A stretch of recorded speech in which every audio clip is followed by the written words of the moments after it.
नमस्कार, रीवा 24 के आज के अंक में आपका स्वागत है। पहले डालते हैं एक नजर आज की प्रमुख खबरों पर। 2 महीने से बंद ट्रांसफार्मर से परेशान ग्रामीणों ने अनोखे तरीके से मनाया स्वतंत्रता दिवस समारोह। लूट की सजा काट रहे आरोपी की संदिग्ध परिस्थितियों में मौत, परिजनों ने लगाया जेल, प्रशासन पर लापरवाही का आरोप। नईगढ़ी थाना अंतर्गत संदेहास्पद परिस्थितियों में 16 वर्षीय किशोर का मिला शव, पुलिस कर रही जांच। और काम में भेद भावपूर्ण रवैयों को लेकर रोजगार सहायकों ने सौंपा जिला पंचायत सीईओ को ज्ञापन। इन खबरों को आगे हम विस्तार से देखेंगे। लूट की सजा काट रहे आरोपी की संदिग्ध परिस्थितियों में जेल में मौत हो गई, जिसके बाद परिजनों ने जेल प्रशासन पर लापरवाही का आरोप लगाया है। सीधी जिले के पनवार थाना अंतर्गत रहने वाले राहुल वर्मा को 3 अगस्त को जेल में भेजा गया था। राहुल को लूट के आरोप में 7 साल की सजा न्यायालय द्वारा सुनाई गई थी, जो वर्तमान में उर्रहट रीवा में निवासरत था। राहुल के पिता भोला वर्मा, जो कि सीधी में ही सब इंस्पेक्टर पद पर पदस्थ हैं, उन्होंने कहा कि 5 अगस्त को उनके बेटे से मुलाकात हुई थी, तब वो ठीक था। इसके पहले 3 अगस्त को गिरफ्तारी के समय भी स्वस्थ था, लेकिन अब अचानक उसकी तबीयत बिगड़ी और उसकी मौत हो गई। उन्होंने इस पर जेल प्रशासन पर लापरवाही का आरोप लगाया है। आपको बता दें कि साल 2023-24 के बीच लगभग 7 से 8 कैदियों की संदिग्ध परिस्थितियों में मौत हुई है। इस पर यह सवाल तो बनता है कि आखिर अचानक से जेल के भीतर इतनी मौतें क्यों हो रही हैं। वहीं कुछ दिनों पहले जेल अधीक्षक द्वारा ये भी जानकारी दी गई थी कि जेल में क्षमता से 3 गुना ज्यादा कैदी हैं, यानी जहां 800 के लगभग कैदी होने चाहिए, वहां 2400 से ऊपर कैदी हैं। इन दिनों जेल में हैं, ऐसे में जेल के भीतर साफ सफाई और व्यवस्था कैसी होगी, इसका अंदाजा सहज ही लगाया जा सकता है। इस संबंध में हमने सब इंस्पेक्टर भोला वर्मा से बात की। ये 3 तारीख को गए थे। किस जुर्म में गए थे पुलिस केस में? 392। क्या कैसे इनकी डेथ कैसे हो गई, पता कैसे क्या चला आपको? जेल प्रबंधन द्वारा क्या सूचना दी गई? उसको कल बताया कि डेथ हो गई, कि अस्पताल में भर्ती है, डेथ हो गई, तो उसको वहाँ से मरा हुआ ही लाएंगे। ये बीमार हुआ तो इसको जेल प्रशासन की कमी है कि उसको अस्पताल में भर्ती नहीं कराया गया, जिससे मेरे बच्चे की मृत्यु हो गई। जब खत्म हो गया तो यहाँ पे शिफ्ट कर हमको शिफ्ट अभी तो शिफ्ट किए हैं अपने बचत के लिए। हाँ। क्या नाम था उनका जो खत्म हो गया? राहुल वर्मा। क्या कहना चाहेंगे आप? क्या प्रबंधन पर क्या कार्रवाई की मांग करते हैं? हम चाहते हैं इनके खिलाफ सख्त से सख्त कार्रवाई की जाए। ये मेरा एक ही संतान था जो ख़त्म हो गया, अब मैं बिना संतान का हो गया, तो ये इनके खिलाफ भी ऐसा सख्त कार्रवाई हो कानूनी कि आइंदा ऐसा किसी कैदी के साथ ऐसा व्यवहार न करें कि जिसकी मृत्यु हो जाए। ये मेरा बच्चा को ये वहाँ के मारपीट के कारण ये ऐसा आसक्त हुआ है, और ये आसक्त होने के बाद भी ये जेल से यहाँ शिफ्ट नहीं किया अस्पताल में, जिसके कारण उसकी मृत्यु हो गई। कि जब जेल में शिफ्ट हुए थे तो क्या मतलब स्वास्थ्य सही था उनका? बिल्कुल स्वास्थ्य सही था, मेरे घर में था, घर से तो गया है। कब गए थे शिफ्ट? कब हुए थे? 3 तारीख को 3 अगस्त को 12 बजे तो घर में था, मैं स्वयं घर में ही था। अभी आप बीच में मिलने भी गए थे? हम 5 तारीख को मिलने गए थे, तो वो भी स्वस्थ था। फ्रेश? हाँ, क्या फ्रेश था। किसी पे विवाद चल रहा था जेल प्रबंधन में? किसी ऐसा ही है, किसी कुछ बताया? त्योथा डिवीजन अंतर्गत बांस गांव के लोगों ने अनोखे तरीके से स्वतंत्रता दिवस मनाया है। दरअसल बिजली गुल होने से परेशान आम जनता ने जले हुए ट्रांसफार्मर के नीचे स्वतंत्रता दिवस मनाकर विरोध जताया है। 2 महीने पहले जब ट्रांसफार्मर फेल होने की जानकारी जूनियर इंजीनियर लालगांव को दी गई थी, तो इंजीनियर द्वारा जनता का काफी बिल होने का दुखड़ा सुनाया था, जिस पर ग्रामीण लोगों द्वारा एक दूसरे के घर जाकर बकाया बिजली एकत्र कर विभाग को जमा कर दिया गया था। 2-4 लोग ही होंगे जो कि बिल बकाया नहीं दे पाए। सामाजिक कार्यकर्ता द्वारा बताया गया कि हमारे गांव की जनता परेशान है। इस विषय को लेकर जिला collector, chief engineer, divisional engineer सहित वरिष्ठ अधिकारियों को मामले से सोशल मीडिया के माध्यम से अवगत कराया जाए। साथ ही इस वीडियो के माध्यम से बिजली विभाग से मांग करते हैं कि मामले में संज्ञान लेते हुए 1-2 दिन में ट्रांसफार्मर बदलवाने का कष्ट करें, जिससे आम जनमानस को राहत मिल सके। वहीं ग्राम पंचायत बांस के बुजुर्ग व्यक्ति राजमणि उपाध्याय द्वारा अपना दुख व्यक्त किया गया और वीडियो के माध्यम से बिजली विभाग से जल्द ट्रांसफार्मर बदलने की मांग की गई। लालगांव डीसी अंतर्गत ग्राम पंचायत बांस है, और जो पीछे आप ट्रांसफार्मर देख पा रहे हैं ये 100 kV का है। पिछले 2 महीनों से जला हुआ है। कई बार ग्रामीणों ने इस मामले को उठाया, लेकिन प्रशासन के नज़रों के सामने ये नहीं आया। आज 15 अगस्त के अवसर पर सभी ग्रामवासी ने मना रहे हैं इस जले हुए ट्रांसफार्मर के साथ। और शासन प्रशासन को बार बार बताया गया कि एक ट्रांसफार्मर जला हुआ है, इसका निदान कर दिया जाए, लेकिन बिजली विभाग द्वारा आज तक इसका समाधान नहीं किया गया। बड़े दुख की बात है कि इस जो सबसे बड़ी समस्या थी, जब इसका जला ट्रांसफार्मर तो बिजली विभाग के अधिकारी यहाँ आए, बोले कि बिल नहीं जमा है। ग्रामीणों ने एकत्रित होकर बिल जमा किए। 2-4 लोग यदि बचे भी होंगे तो ऐसा नहीं है कि सभी की जिम्मेदारी हर ग्राम पंचायत की होती है, बिजली विभाग कर्मचारियों की स्थिति होती है कि अपना जाके पैसा वसूल करें। उसके बाद भी ग्रामीणों ने एक सहयोग किया बिजली विभाग का, कभी लगभग 90% लोगों का पेमेंट इन्होंने बिजली विभाग को करवा दिया। उसके बाद भी आज 2 महीने बीत जाने के बाद इस समय बिजली अंधेरे में लोग रह रहे हैं। बार बार मुद्दा को उठाया गया, लेकिन सुनने वाला कोई नहीं। बड़े दुख की बात है। इस मामले को लेकर कई बार क्षेत्रीय विधायक नरेंद्र प्रजापति जी से भी लोगों ने मिला था और उन्होंने भी फ़ोन किया था। उनके भी फ़ोन का कोई मतलब नहीं कर्मचारियों के ऊपर, वो फ़ोन करते हैं, सुनने वाला कोई नहीं। अब यहाँ सबसे बड़ी समस्या ये है कि यदि इसी तरह से हाल रहा तो हम कहाँ से आसमान में धरती के इंसान पहुँच गया, लेकिन यहाँ के लोग तो लाइट बिना ही परेशान हैं। इसलिए मैं शासन प्रशासन जिला कलेक्टर महोदय और चीफ इंजीनियर रीजन से निवेदन करूंगा और कि आप इस मामले को संज्ञान लेते हुए ट्रांसफार्मर बदलवाने का कष्ट करें, जिससे लोगों को ये 100 kV ट्रांसफार्मर, इसमें लगभग गांव की आधी आबादी इसमें निवासरत है, इसलिए इसको बहुत समस्या यह है कि पानी नहीं मिल रहा, लाइट नहीं आ तो पानी नहीं मिल रहा है। 2 महीने से छत का पानी चूना का पानी मन ही पियत है। अच्छा जी, कब से जल गया है? आज 2 महीना हो गया। अच्छा, और 2 महीने से आज तक कोई सुनत नहीं आई यहाँ। बतान सबका? हाँ, सबका बता चुका है। अच्छा जी, कहाँ के निवासी हैं अपना? हम ग्राम बांस के। नईगढ़ी थाना क्षेत्र अंतर्गत एक किशोर की संदिग्ध परिस्थितियों में लाश मिली है। परिजनों ने हत्या का आरोप लगाया है। पुलिस मौके पर पहुंची है और जांच शुरू कर दी गई है। नईगढ़ी थाना क्षेत्र के दिवरी सिंगरान ग्राम पंचायत के तरौर गांव में एक किशोर की लाश खेत में मिली है। लाश को देखकर ऐसा प्रतीत हो रहा है कि हत्या करके फेंक दी गई हो। आशंका जताई जा रही है कि हत्या करके करंट लगाया गया है। मौके में पहुंची पुलिस जांच में जुटी है। लड़के की उम्र करीब 16 वर्ष बताई गई है। सही कारण का पता जांच के बाद ही सामने आएगा।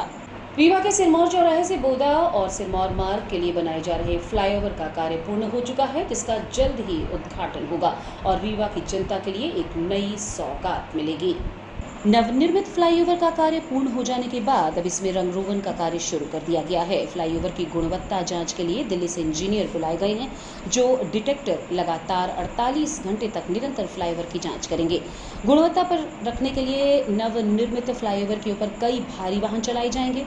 ये प्रक्रिया तकरीबन 48 घंटे तक चलेगी। फ्लाईओवर के नीचे लगाए गए डिटेक्टर की निगरानी के लिए विशेषज्ञों को तैनात किया गया है, जो हर एंगल से फ्लाईओवर की जांच कर रहे हैं। माना जा रहा है कि ये फ्लाईओवर की अंतिम जांच है। इसके बाद फ्लाईओवर का उद्घाटन होगा। इसमें चेकिंग हो रही है मशीन लगा के। क्या चेक किया जाता है इसमें पुलिया की कितनी मजबूती बन रही है, कितनी कमी को जो कुछ कमी है उसमें निकलेगी और मजबूती। तो इस केस के माध्यम से पता चल जाएगा कितना लोग ले लेगा। हाँ, इसमें लोड पता चल जाएगा, मशीन बता देगी सब। इसके लिए इंजीनियर आए होंगे। इसके लिए इंजीनियर आए हैं। कैसे चेक करेंगे? ऊपर गाड़ी खड़ी करेंगे। हाँ, ऊपर गाड़ी खड़ी करेंगे, नीचे से मशीन चेक कर रहे हैं।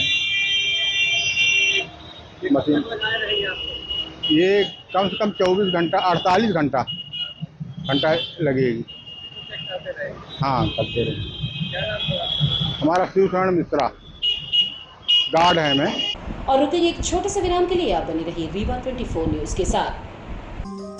Painting point group of institutions BCI, PCI, AICTE नई दिल्ली व उच्च शिक्षा मध्य प्रदेश शासन द्वारा मान्यता प्राप्त तथा APSU रीवा और RGPV भोपाल से संबद्ध painting point group of institutions.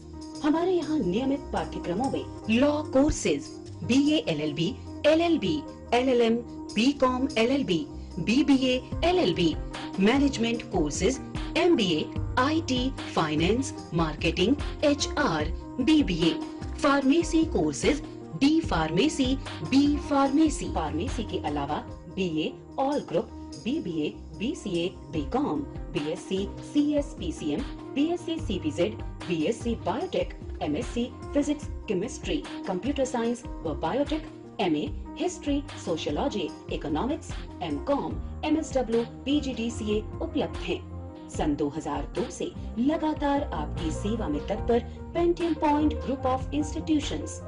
हमारे यहाँ उपलब्ध सुविधाएं, high tech infrastructure, highly qualified and experienced faculties, free bus facility for separate boys and girls, 500 computers with high-tech computer lab, AC auditorium, research level biotech lab, free e-library and e-journals। तो हमारा पता याद रखें, हमारा हेड ऑफिस है 24 हेडगेवार नगर, college चौक, रीवा। हमारे college campus हैं Karahiya Simaria road, Rewa और हरदी सिमरिया रोड, रीवा। अधिक जानकारी के लिए हमें इन नंबर्स पर संपर्क करें। अपने बच्चों के उज्जवल भविष्य के लिए संपर्क करें Pentium point group of institutions. रोजगार सहायक संघ ने आज कार्य में भेदभाव को लेकर जिला पंचायत सीईओ को ज्ञापन सौंपा और जल्द उचित कार्यवाही करने की मांग की। ज्ञापन सौंपने आए रोजगार सहायकों ने बताया कि उन्हें उनके कार्य के अतिरिक्त अन्य कार्य सौंपे जा रहे हैं, जैसे राजस्व के कार्य, आयुष्मान कार्ड बनाने का कार्य, संबल कार्ड बनाने का कार्य, लेकिन काम में जरा सा भी त्रुटि पाई जाने पर भेदभावपूर्ण व्यवहार किया जाता है। अब तक 9 लोगों को नोटिस मिल चुकी है, जबकि 2 लोगों को सेवा से पृथक कर दिया गया है, जबकि ये सभी काम उनके द्वारा नहीं किए जाने हैं, लेकिन इसके लिए कोई अतिरिक्त शुल्क भी नहीं मिलता। उन्होंने कहा कि राजस्व का काम इतना ज़्यादा है कि उन्हें समय ही नहीं मिल पाता कि वो दूसरे काम कर पाएं। इसी तरह से संबल कार्ड और आयुष्मान कार्ड बनाने के लिए भी उनके ऊपर दबाव डाला जाता है, जबकि पटवारी और कोटेदार को ये काम करना चाहिए, लेकिन उनसे इस तरह के काम नहीं कराए जा रहे हैं। इन्हीं सब विसंगतियों को लेकर आज रोजगार सहायक संघ के सदस्य जिला पंचायत कार्यालय पहुंचे और सीईओ को ज्ञापन सौंपकर जल्द ही उचित कार्यवाही करने और सेवा से पृथक किए गए लोगों की सेवा बहाल करने के लिए आवेदन दिया। मांगे तो सर कुछ नहीं, पर हम लोगों की काफ़ी सारी प्रेशर है हम लोगों पे काम पे। जैसे अभी भूमि EKYC चल रहा है, तो राजस्व विभाग का काम भी हम ही लोग पे तो थोपा जा रहा है, हम ही लोग पे प्रेशर बनाया जा रहा है। हम सहयोग कर सकते हैं, हम पूरा कैसे कर पाएंगे इतना सारा डाटा, और अन्य विभागों का काम भी हम ही लोगों को करना पड़ता है। मतलब इतना सब कुछ डाटा करने के बाद संबल का है, सभी है, मनरेगा है, खाद्यान्न है, बहुत सारी चीज़ें हम लोगों को करनी पड़ती है। उसके अलावा हम लोग को राजस्व विभाग का काम, जबकि उनके अलग से कर्मचारी हैं, पटवारी हैं, उनके सहायक पटवारी भी हैं, कोटवार है, उनसे कोई काम नहीं कराया जा रहा। और हम लोग पे प्रेशराइज किया जा रहा है, नोटिस काटी जा रही है, सेवा समाप्त की जा रही है, हम लोगों की जा रही है ना।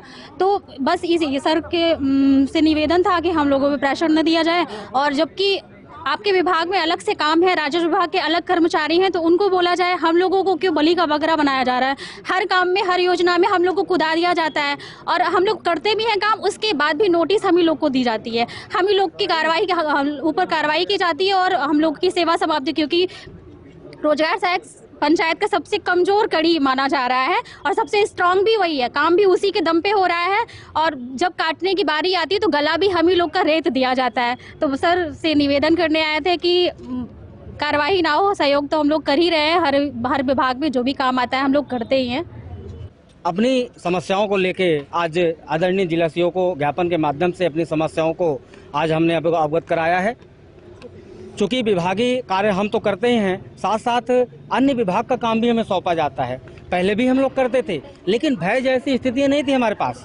आज हमको भय जैसी स्थितियाँ निर्मित हो रही है, हम काम नहीं कर पा रहे हैं, और अन्य विभाग का काम करते हैं उसमें हमको 1 रुपये नहीं मिलता। जैसे अभी हमने सीईओ साहब को कहा, आयुष्मान कार्ड हमने बनाया, 1 रुपये नहीं मिल पाया।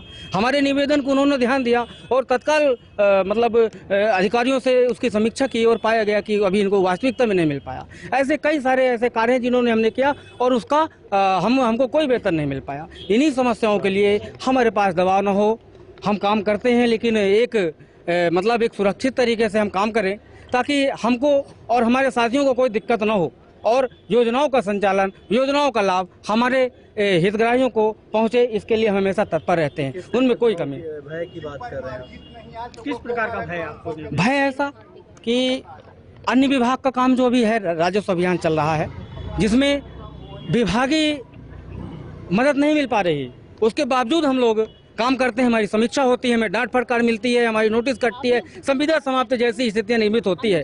तो अगर 5 या 10 के ऊपर कार्रवाई होती है तो जाहिर सी बात है सभी के ऊपर कहीं न कहीं भय उनको समझ में आता है कि भय जैसी स्थिति निर्मित होती है, जिस कारण से उनको काम करने में परेशानियां होती है। और हमारे संगठन में वो कहते हैं कि भैया इस तरह कैसे काम चल पाएगा, हम काम तो पहले भी करते थे लेकिन आज ऐसी स्थितियां क्यों। इसलिए हमारे संगठन आज ज्ञापन के माध्यम से हमारे वरिष्ठ अधिकारियों को अवगत कराए हैं कि हमारी समस्याओं का निदान करो आप। क्या आश्वासन क्या मिला सर से मिलने? आश्वासन साहब ने ये दिया है कि आप लोग काम करिए, सेवा समाप्त नहीं होगी और शासन का काम है जिनमें आपको काम करना पड़ेगा, पहले भी आपने किया है। इसमें हमने कहा कि सर बिल्कुल हमें सहयोग की अपेक्षा है, हम चाहते हैं कि जो डर भय बना हुआ है वो हमारा दूर हो। तमिलनाडु के पेरबंदूर से शुरू हुई राजीव ज्योति यात्रा आज रीवा पहुंची, जिनका स्वागत कांग्रेस कमेटी के सदस्यों ने किया। 10 अगस्त से पेरम्बदूर तमिलनाडु से 30 लोगों द्वारा ये यात्रा प्रारंभ की गई थी, जो आज रीवा पहुंची और भ्रमण करते हुए कांग्रेस कार्यालय पहुंची, जिसका भव्य स्वागत किया गया। इस यात्रा का नेतृत्व सामवेल द्रव्यप, अध्यक्ष नॉर्थ चेन्नई ईस्ट जिला कांग्रेस कमेटी एवं पार्षद एवं नेता प्रतिपक्ष चेन्नई नगर निगम के द्वारा किया जा रहा है। रीवा में उनका स्वागत रीवा शहर कांग्रेस अध्यक्ष लखनलाल खंडेलवाल, संगठन मंत्री एवं पूर्व पार्षद सज्जन पटेल, भगवान सिंह तिवारी, नरेश गुप्ता, राजेश मिश्रा, बब्बू, रज्जन मिश्र, तरुणेंद्र तिवारी, रावेंद्र सिंह, रामरतन केवट, चंद्रिका तथा अन्य कांग्रेस कार्यकर्ताओं ने किया। ये यात्रा रीवा से प्रस्थान करके वाराणसी होते हुए 20 अगस्त को दिल्ली पहुंचेगी। मध्य प्रदेश में रीवा में पहुंच लिया। ये इधर पहुंचने के बाद इधर का वो लखन लाल जी, संजय पटेल जी, रवि तिवारी जी, राजेश मिश्रा जी, नरेश गुप्ता जी सब मेरे को धन्यवाद करके मेरे को ये जोड़ी रिसीव कर दिया। अब कहाँ जाएंगे यहाँ से? अभी इधर से मैं वाराणसी जा रहा हूँ। वाराणसी में रुकता हूँ आज। कितने दिन की यात्रा है ये? ये 10 तारीख को उधर से श्री ब्रह्मपुर से निकल गया तमिलनाडु से। हाँ। 20 तारीख को दिल्ली पहुंचे, वीरभूमि से ये मसाल रख के प्रेयर कर। आपका शुभ नाम? हमारा शुभ नाम सामवेल द्रव्य में वो ग्रेटर चेन्नई कॉर्पोरेशन का कॉर्पोरेटर है और नॉर्थ चेन्नई ईस्ट डिस्ट्रिक्ट का कांग्रेस अध्यक्ष है। जो बातें थी जो उन्होंने देश के लिए किया था और जन जन तक पहुंचाने का काम हमारे कांग्रेस के कार्यकर्ताओं ने किया है।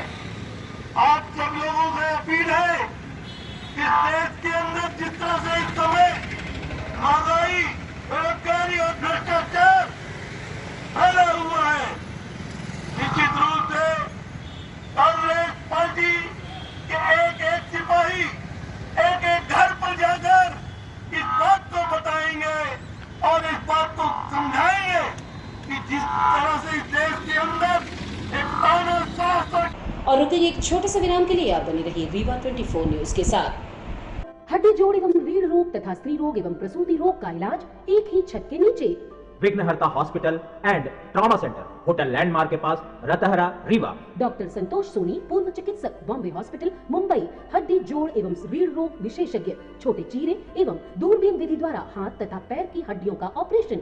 गठियाबात, जटिल एवं बिगड़े हुए फ्रैक्चर का बेहतर इलाज करते हैं डॉक्टर संतोष सोनी। विघ्नहर्ता हॉस्पिटल ट्रॉमा सेंटर में ही स्त्री एवं प्रसूत रोग विशेषज्ञ डॉक्टर शैलजा सोनी भी उपलब्ध हैं, जिनकी देखरेख में नॉर्मल डिलीवरी, सिजेरियन ऑपरेशन एवं बच्चेदानी से संबंधित ऑपरेशन की बेहतर सुविधा। संतानहीन दंपत्ति तत्काल संपर्क करें।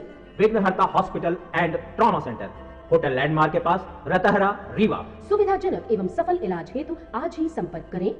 विघ्नहर्ता hospital and trauma centre, hotel landmark के पास, रतहरा, रीवा। मोबाइल नंबर 7828781983 अथवा 8462956774 पर।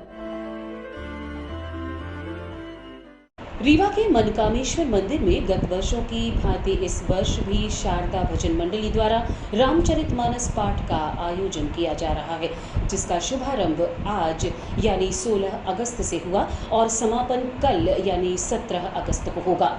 शारदा भजन मंडली महिलाओं द्वारा बनाया गया एक ऐसा समूह है जो भजन कीर्तन आदि के लिए जाना जाता है।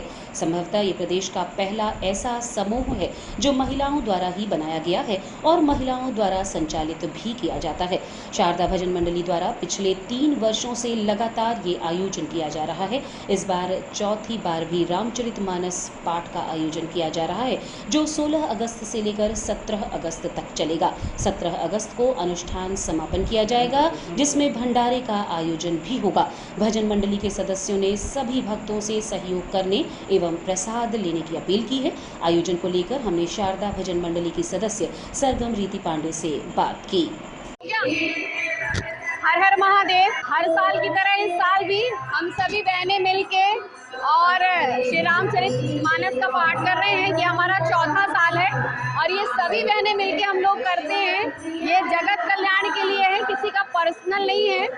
और आज हम लोग एकादशी के दिन इसकी शुरुआत किए हैं और कल भंडारा प्रसाद है, तो आप सभी लोग आइए और भंडारा प्रसाद ग्रहण करिए और हमारे इस धार्मिक अनुष्ठान में सहयोग दी। तो ये अनीता उपाध्याय जी हैं, आपकी शारदा भजन मंडली चलती है और ये हमारा इस कोठी मंदिर में चौथा साल है।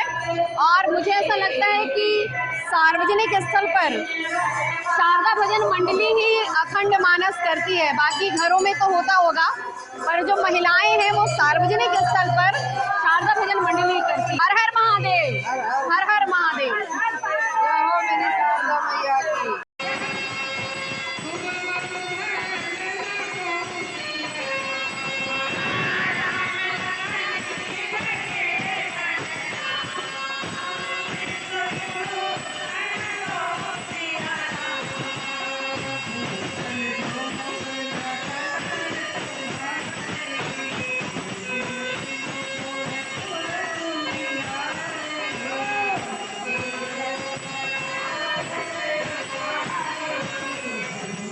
आज की खबरों में बस इतना ही। नई खबरों के साथ कल होंगे पुनः उपस्थित। अब दीजिए इजाजत। नमस्कार।